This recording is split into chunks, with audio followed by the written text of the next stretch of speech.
Est-ce que le silence peut nous apporter quelque chose?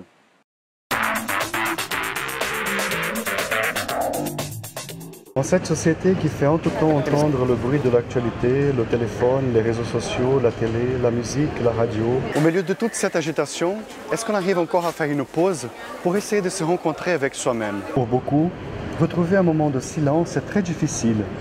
Et pour quelques-uns, il est absolument impossible. Si le temps c'est de l'argent, alors il faut courir toujours plus vite et répondre avec efficacité aux plus diverses exigences.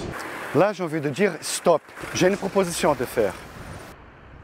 Et si tu arrêtais ce que tu es en train de faire maintenant pour prendre un temps de silence? Dans les premières secondes, même si on ne prononce aucun mot, nos pensées suivent encore le rythme frénétique d'habitude. Des fois, on y trouve des voix ou même des cris de notre intérieur. Ce n'est que par l'exercice régulier de prendre un petit moment de silence que nous pourrons apprendre à y trouver la fécondité. Ici, je ne parle pas d'un silence vide, mais d'un silence qui fait place à la voix de quelqu'un qui peut se communiquer sans faire de bruit, sans nous agresser ni briser notre liberté. Il parle directement au cœur et en toute politesse. Il attend ce moment d'ouverture silencieuse de notre part. Il n'y a que lui qui peut faire cela, Jésus-Christ. Le pape Benoît XVI nous apprend que par la croix du Christ, Dieu nous parle aussi à travers son silence. Le Christ lui-même a fait l'expérience du silence et aussi de la solitude.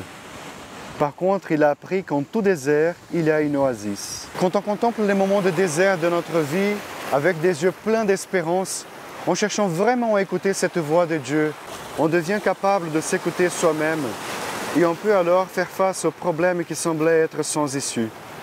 À l'école du silence, il faut du courage pour faire face à sa vérité qui deviendra enfin nette à nos yeux.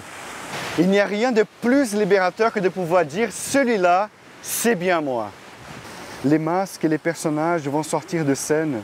C'est moi-même qui jouerai le protagoniste de ma propre histoire. Dans la nature, le son des plantes qui poussent est imperceptible. Elles sont renouvelées par les saisons en leur temps. La vie et la fécondité y sont, même si tout ce mouvement reste discret. Le bébé vient à la vie dans le ventre de la femme sans qu'elle le réalise. Oui, c'est vrai, le silence peut beaucoup nous apporter.